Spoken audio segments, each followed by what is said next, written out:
ইতালির উদিনে প্রবাসী বাংলাদেশি ফুটবল ফেডারেশনের আয়োজনে ফুটবলের ফাইনাল খেলা অনুষ্ঠিত হয়েছে। খেলায় 9 স্টার বনাম কিং অফ ফায়ার দল অংশগ্রহণ করেছে। ফাইনাল খেলায় 3-2 গোলের ব্যবধানে 9 স্টার দল চ্যাম্পিয়ন হয়। প্রধান অতিথি ছিলেন ইতালীয় নাগরিক দানিয়েল্লা। বিশেষ অতিথি ছিলেন ডন রবের্তো, ঝন্টু খান, রাশেদ খান, সজল মিয়া, টান মিয়া, অলিউল্লাহ হাওলাদার, নাজিম মিয়া সহ স্থানীয় কমিউনিটির নেতারা। পরে বিজয়ীদের মাঝে অতিথিরা পুরস্কার তুলে দেন। লক্ষ্মীপুর জেলা প্রবাসী কল্যাণ পরিষদ কুয়েত আয়োজিত ঈদ পুনর্মিলনী অনুষ্ঠান অনুষ্ঠিত হয়েছে। আব্দুল মালিকের সভাপতিত্বে ও বেলাল হোসেনের সঞ্চালনায় অনুষ্ঠানে প্রধান অতিথি ছিলেন রাশেদ পাঠান। অনুষ্ঠানে বিশেষ অতিথি ছিলেন শফিকুল ইসলাম, কামরুল ইসলাম, আবুল কালাম, মোতালেব মিজান সহ আরও অনেকে।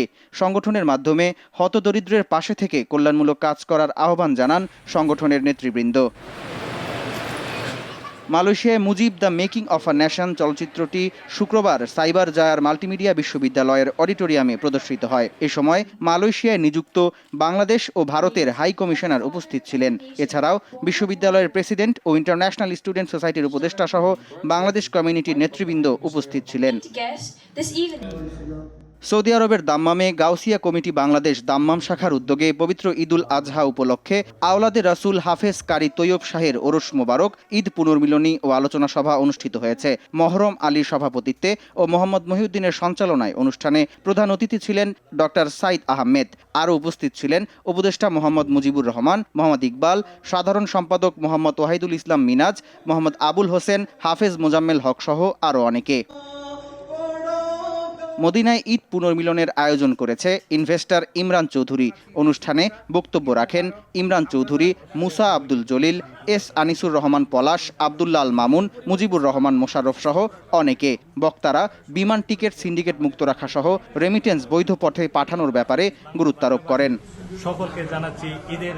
সৌদি আরবের পূর্বাঞ্চলের আল জুবাইলে প্রবাসীদের কনসুলার সেবা প্রদান করেছে রিয়াদ বাংলাদেশ দূতাবাসের কনসুলার টিম। আল মোগলাদ ক্যাম্পে সকাল 8টা থেকে বিকেল 4টা পর্যন্ত এ সেবা দেওয়া হয়েছে। প্রবাসী কর্মীদের ওয়েজ আর্নার্স কল্যাণ বোর্ডের সদস্যপদ নিবন্ধন, হরুপ্রাপ্ত কর্মীদের এক্সিট প্রদানের সুপারিশপত্র প্রদান সহ ইকামা এক্সপায়ার্ড কর্মীদের এক্সিট আবেদন গ্রহণ করা হয়। এছাড়াও উন্মুক্ত বিশ্ববিদ্যালয়ের ভর্তি তথ্যাদি সংক্রান্ত সেবা প্রদান করা হয়েছে। বাংলাদেশ প্রবাসী অধিকার পরিষদ কুয়েত শাখা কমিটির উদ্যোগে সংবর্ধনা ও ঈদ পুনর্মিলনী অনুষ্ঠিত হয়েছে। রেজওয়ান আহমেদের সভাপতিত্বে অনুষ্ঠানে প্রধান অতিথি ছিলেন হাজী মোহাম্মদ ইউনুস মাহমুদ। শফিকুল ইসলামের পরিচালনায় অনুষ্ঠানে প্রধান বক্তা হিসেবে বক্তব্য রাখেন রবিউল হক। অনুষ্ঠানে বিশেষ অতিথি ছিলেন আমানুল্লাহ আমান, আকম আজাদ, সোহেল চৌধুরী, শহীদুল ইসলাম, মোল্লা আব্দুল জলিল, আসাদুল ইসলাম, ইমরান শিকদার সহ অনেকে। সামদানি প্রত্যয়, RTV। সকল নেতৃবৃন্দ ও শুভাকাঙ্ক্ষী।